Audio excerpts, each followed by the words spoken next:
Féminisme, performance, spectacle. C'est fluide. C'est une prise de position, c'est aussi une liberté d'une certaine manière. C'est mouvant. On recherche.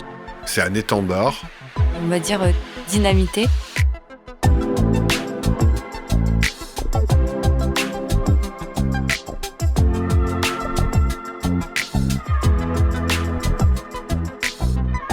Comment le port d'un costume d'homme quand on est une femme peut-il devenir un instrument de revendication féministe ?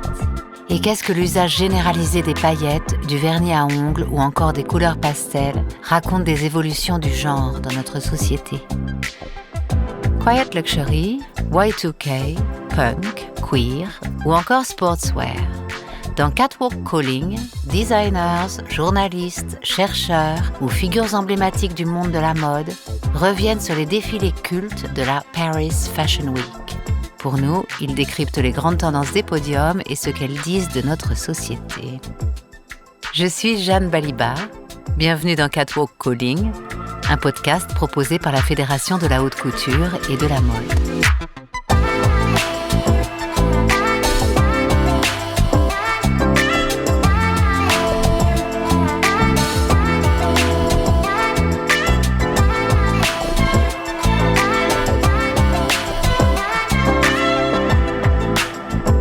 Aujourd'hui, des créateurs et créatrices réinventent de nouveaux codes pour jouer avec les genres. On appelle ces collections non-genrées, unisexes, non-binaires ou encore plus récemment queer. Ancrée dans la communauté LGBTQIA+, cette mode se développe dans un foisonnement créatif et une volonté de décloisonnement. À quoi correspond exactement cette tendance ? Comment la mode réinvente-t-elle le rapport au genre, qu'il soit féminin, masculin ou quelque part entre les deux ? Dans cet épisode, Sarah Banon, chercheuse et enseignante en théorie et histoire de la mode, Jeanne Friot, designer et fondatrice de la maison éponyme, Jean-Pierre Blanc, fondateur du Festival d'Hyères et directeur de la ville La Noailles, et le chanteur Eddie de Pretto, se penchent pour nous sur les enjeux de cette mode, en lien étroit avec les changements sociétaux.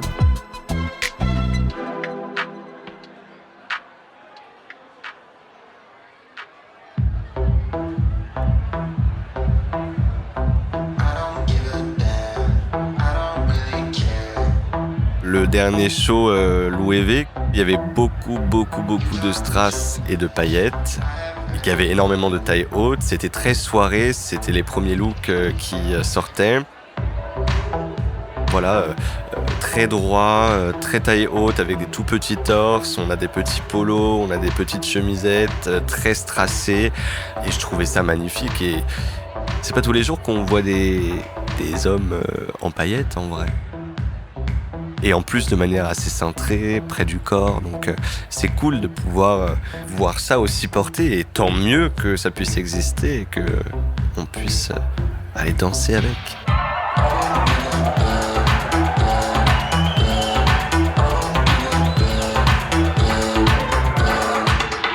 Nous sommes en pleine Paris Fashion Week et le chanteur Eddie de Pretto nous décrit le défilé Loewe auquel il vient tout juste d'assister. Pour lui, ce show symbolise la mode queer qu'il prend personnellement beaucoup de plaisir à porter. Le look d'aujourd'hui, c'est un pantalon taille haute Loewe avec un petit haut un peu loose, avec un peu plus d'air dans la matière, qui est très strassé, très brillant. Et des chaussures bottes assez chunky parce que j'aime bien avoir le bas du pied beaucoup plus large que le haut. Je me sens bien, je me sens moi.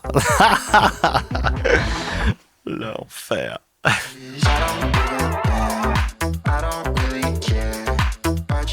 Eddie de Pretto dit se sentir à l'aise dans sa tenue du jour que l'on imagine davantage sur un dance floor que sur les trottoirs pluvieux de Paris. C'est un look qui n'est pas sans évoquer l'exubérance de la nuit queer dont nous parle Jeanne Friot, designer et fondatrice de la maison éponyme. La créatrice fréquente ces soirées depuis ses années d'études.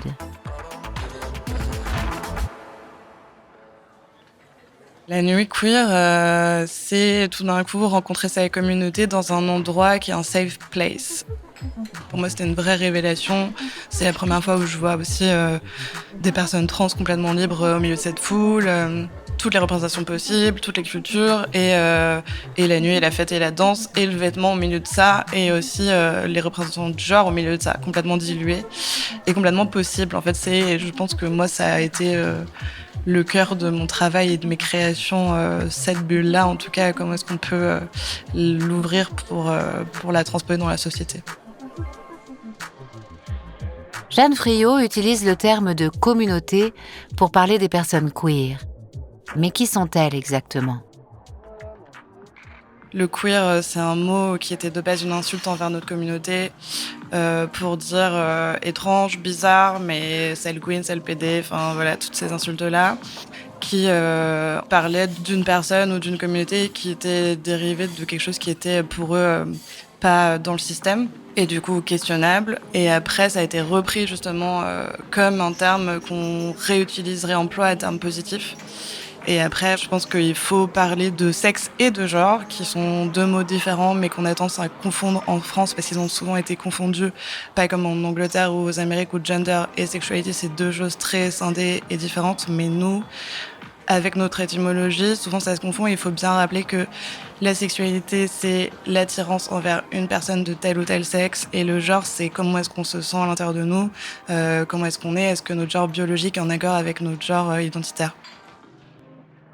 La théorie queer, c'est une théorie qui va d'une certaine manière se construire, se bâtir autour des questions et des études de genre.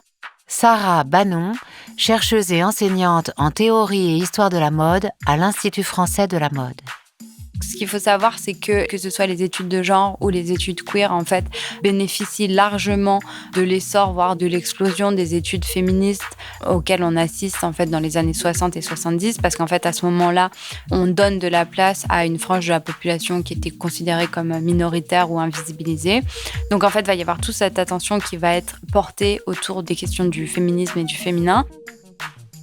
Une attention à redéfinir le genre féminin qui se cristallise aussi sur la mode, selon Sarah Banon.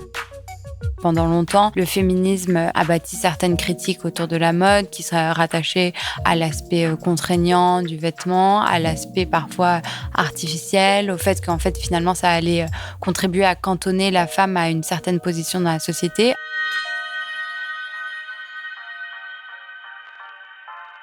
Depuis le 19e siècle, le vêtement féminin se redéfinit pour permettre l'émancipation des femmes. Vers 1850, les suffragettes revendiquent de porter une sorte de pantalon, le bloomer costume, qui donne davantage de liberté au mouvement que les robes à crinoline. Beaucoup plus récemment, dans les années 1990, c'est une nouvelle tendance forte qui émerge dans la mode féminine pour accompagner l'arrivée massive des femmes dans les entreprises, le power dressing.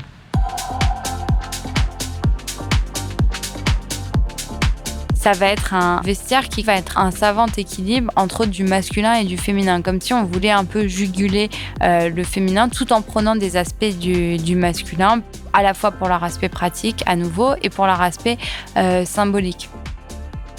Chez Balmain, la veste verte à petits carreaux se porte sur une jupe courte. La mode masculine est très jolie.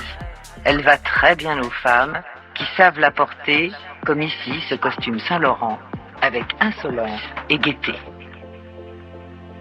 On va voir que ce vestiaire de power dressing, donc on va trouver par exemple chez Armani, chez Ralph Lauren, chez Donna Karan. Chez Donna Karan, en 94, je crois qu'il y a une campagne qui s'appelle In Women We Trust, qui est une espèce de réplique d'une campagne présidentielle où on met des femmes en scène qui font campagne pour la présidentielle et on voit qu'elles portent justement cette espèce de savant mélange entre du masculin, donc en fait avec des costumes, mais qui vont avoir peut-être des matières un peu plus floues, où on va changer de palette de couleurs, où justement on va largement amplifier les épaules pour un peu imiter, mais d'une certaine manière aussi grossir le trait et exagérer en fait ces aspects du masculin, des grandes épaules pour prendre de la place. Là, on vient un peu presque le tourner en dérision d'une certaine manière.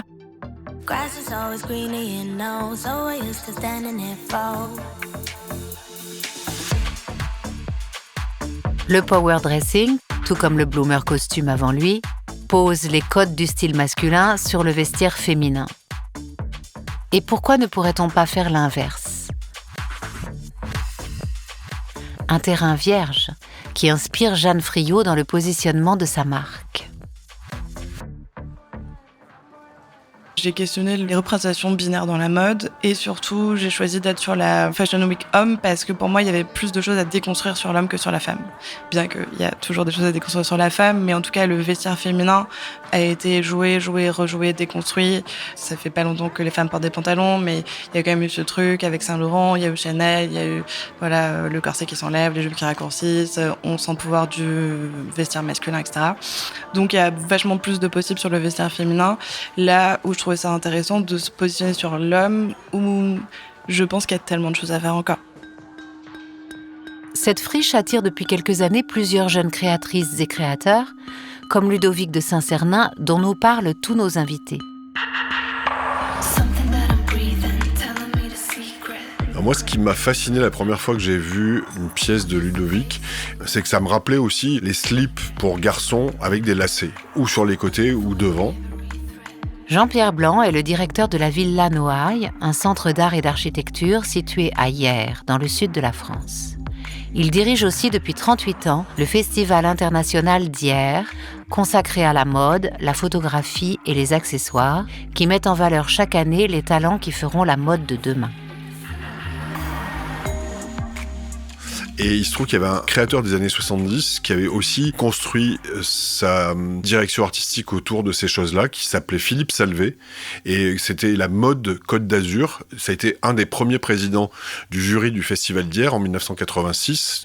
Ça m'a beaucoup frappé, ce rapport entre Ludovic, qui ne connaissait pas du tout le travail de ce créateur, et ce qu'il faisait. Donc moi, ma première rencontre avec Ludovic, c'est ça. Ce sont des sous-vêtements qui peuvent être aussi portés la nuit ou le jour, pas simplement des sous-vêtements qu'on met sous des pantalons. C'est le sous-vêtement qui devient vêtement.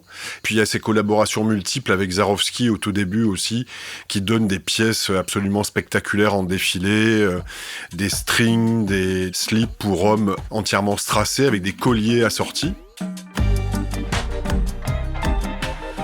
Un slip festif pour hommes qui devient un vêtement à part entière. Il s'agit là d'une tendance qui s'inscrit dans une esthétique très propre au monde gay, comme le souligne Sarah Banon. Ce qui est intéressant, c'est qu'on va vraiment teinter le vêtement d'une dimension homoérotique très forte et qui va être totalement acceptée, récupérée et utilisée par la mode. Et ça, c'est intéressant parce que là, en fait, vous intégrez d'autres codes sexuels, en fait, de pratiques sexuelles sur le vêtement. Donc, en fait, je pense que ce que fait Saint-Cernin avec le fait d'avoir réussi à faire un best-seller autour d'un string à anneaux, c'est quand même relativement intéressant. Mais allons plus loin, proclame Jean-Paul Gaultier, qui propose la mode sans dessus-dessous. Les sous-vêtements ne se cachent plus, mais au contraire se montrent. Et d'une façon ou sexy ou humoristique. Le travail de Saint-Cernin, comme celui d'autres créatrices et créateurs, correspond à une esthétique forte qui joue avec des codes sexuels en marge du patriarcat. D'autres créateurs se positionnent autrement sur la question du genre. Par exemple, en abolissant la frontière entre le féminin et le masculin. C'est le cas de Jeanne Friot. Il y a des marques qui ont questionné le vestiaire masculin en apposant le féminin sur le masculin. Moi, je me posais la question de qu'est-ce que c'est que déconstruire le vestiaire entier ? Qu'est-ce que c'est que ne plus parler de genre sur le vêtement ? C'était hyper difficile parce qu'au début, j'étais dans un truc assez binaire de tout le monde doit pouvoir le porter. Et dans tout le monde doit pouvoir le porter, il y avait quelque chose d'une silhouette en un peu 2 temps ou 3 temps parce que je me défendais de mettre des jupes et des robes sur quiconque. Et au bout d'un moment, je me suis dit, mais non, en fait, tu recrées un truc binaire à l'intérieur de quelque chose qui est en train d'essayer d'être déconstruit. Et donc, je me suis dit, non, je fais ce que je veux. Et après, ça sera reçu comme ça sera reçu. Et en tout cas, je suis libre de pouvoir faire n'importe quoi et de pouvoir mettre des robes sur des hommes, etc., etc. Et voilà, moi, c'était vraiment ça. Sarah Banon observe une tendance montante qui, selon elle, s'inscrit dans une démarche similaire, le sac à main pour hommes. Le sac à main, ce qui est intéressant, c'est que il existait d'une certaine manière le sac pour hommes, mais on voit qu'il a un peu changé, il s'est affiné, il a intégré certains codes du féminin en gardant certains aspects du masculin. Ce qui est intéressant aussi, c'est la façon dont il est stylé, donc que ce soit sur les podiums ou dans les campagnes. Mais on peut voir par exemple chez Céline, récemment, ils ont fait une campagne sur les réseaux sociaux, moi je voyais sur Instagram, où ils bombardaient d'images avec des hommes qui portent des petits sacs à main, mais qui sont portés d'une certaine manière. Ça rappelle un peu la banane, donc vous voyez, c'est pas une longue bandoulière, c'est plutôt proche du torse du mannequin, ça se pose un petit peu sous le bras, c'est plutôt petit. Et même dans la vie quotidienne, moi j'en vois de plus en plus des types dans le métro qui portent des mini-sacs, et c'est pas quelque chose qui s'est fait au forceps d'une certaine manière, ça s'est fait en douceur, ça s'est accompagné de certains éléments de styling, encore une fois, parce que je pense que c'est toujours ça qu'on a en tête, c'est l'idée d'une négociation un peu entre le masculin et le féminin, et c'est assez intéressant là, parce qu'on est plutôt vraiment sur un changement d'habitude en fait.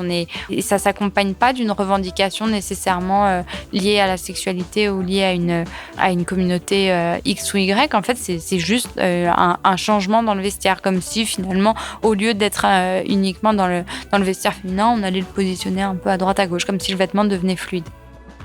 Jean-Pierre Blanc a un exemple en tête de jeunes créateurs travaillant sur la fluidité des genres. Il y en a un qui s'appelle De Pinot, qui fait un travail hyper précis. Pour moi, c'était une des premières fois où je voyais des choses qui pouvaient aller très bien indifféremment à ce qu'on appelle communément les filles et les garçons. C'est-à-dire qu'un garçon qui avait une fleur accrochée autour du cou et une fille qui avait une fleur accrochée autour du cou, ça marchait très bien sur les deux. La fille qui avait un petit soutien-gorge pour cacher ses tétons, ça marchait aussi bien sur le garçon à côté. C'est bien de prendre des positions, c'est bien de faire des choix, mais c'est aussi bien quand ça marche et quand c'est beau, et que, indifféremment, les genres peuvent le porter exactement de la même façon. Moi, ça m'a fasciné ce travail de ce garçon. De Pinot, comme Jeanne Friot, invente des vêtements portables par toutes et tous. Mais créer un vêtement pour un corps d'homme ou de femme, est-ce la même chose ? Il y a même beaucoup de gens qui se posent souvent la question de mais comment on fait du coup sur la construction d'un vêtement, parce qu'un corps de femme et un corps d'homme c'est pas pareil. Et moi je dis souvent que c'est assez faux de penser comme ça, parce que t'as des millions de possibilités de corps d'homme et des millions de possibilités de corps de femme, et que un de mes meilleurs potes a plus de hanches que moi. En fait, les masses se répartissent. Et bizarrement, ça fonctionne. Donc, je pense que c'est juste très, très socialement construit comme soit une femme, soit un homme. Et qu'un corps de femme, c'est comme ça, et qu'un corps d'homme, c'est comme ça, mais que c'est pas vraiment la réalité, c'est vraiment une construction sociale, et qui a à déconstruire et à expliquer que oui, les masses et les poids se répartissent à certains endroits, et donc c'est totalement possible en fait de les confondre, quoi. Eddie de Pretto, justement, a déjà eu l'occasion de porter une pièce de la créatrice. J'ai fait appel à elle, moi, pour un pantalon très taille haute pour un de mes clips, R+V. Et c'était important pour moi de faire appel à des designers comme ça qui repensent les silhouettes, les coupes. Et notamment, moi, j'aime beaucoup jouer avec cette silhouette de taille haute, avec un petit torse. Et je trouve que ça, c'est des choses, par exemple, tout simplement, le taille haute qu'on voit peu et trop rarement chez les hommes. Tout le monde peut pas se le permettre, c'est vrai. mais blague à part, il y a vraiment une volonté de créer des silhouettes un peu non genrées, en tout cas qu'on verrait moins dans les codes traditionnels. Nous, on travaille directement autour du corps, donc c'est un dialogue entre la matière, la couleur et la structure qui est le corps. Voilà, donc c'est assez organique, c'est assez fluide, et on essaye sur hommes et femmes.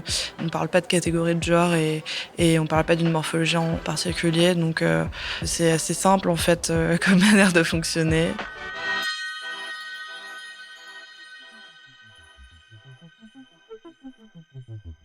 Jeanne Friot et Eddie de Pretto portent leur attention sur ce qui met en valeur le corps, indépendamment du genre. Cette vision de la mode se focalise sur la singularité de chaque individu. Il n'y a pas beaucoup de personnalités masculines qui s'offrent la possibilité d'avoir des silhouettes qu'on dirait un peu plus féminines. Moi, ça me plaît. Je ne sais pas si c'est Le côté genré, je sais pas si c'est conscient ou non, mais pour moi c'est assez naturel, quoi. C'est d'abord la shape, d'abord la silhouette, avant le côté est-ce que c'est genré ou pas. Après il y a des choses dans lesquelles je ne vais pas non plus. J'ai essayé des choses un peu plus proches de la peau, des tout petits débardeurs transparents. Je me sentais pas bien dedans et il y a des limites. Je sais pas si c'est le genre ou non, mais en tout cas des limites à ce que je peux porter ou pas. Il y a des choses qui ne me fitaient pas du tout. Donc en fait c'est un tout, c'est comment rendre le visuel le plus harmonique et le plus au service aussi de ce que je veux raconter. L'attitude face à la mode d'Eddie de Pretto et de Jeanne Friot n'est pas si marginale. J'imagine pas un retour en arrière à une binarité radicale. Enfin, ça n'aurait pas de sens. Les marques peuvent pas vivre sous un rocher. Elles sont obligées de prendre en compte ces revendications qui sont très propres à la génération Z, mais même très propres à l'ère du temps. Cette mode créative accompagne et soutient les LGBTQIA+, dans leur conquête de droits et de liberté, dans un contexte où le droit à la différence est loin d'être acquis. Et pour Jeanne Friot, c'est précisément la responsabilité de la mode queer. La mode non genrée doit se poser la question de comment est-ce qu'on fait rentrer le genre et comment est-ce qu'on peut jouer avec et comment est-ce qu'on peut aussi rendre visibles les personnes qui n'étaient pas visibles pendant tellement longtemps dans la mode. Et il est important de l'inclure dans la mode pour que, après, dans la rue, je pense, la violence soit diminuée ou en tout cas que, à partir du moment où on a un espace politique qui est le podium, il faut pouvoir s'en jouer et pouvoir mettre des choses politiques comme le queer et le rendre visible de manière positive en 2023. La mode, c'est un jeu et il faut pouvoir jouer avec et tout le monde a le droit de jouer avec les codes dont il a envie.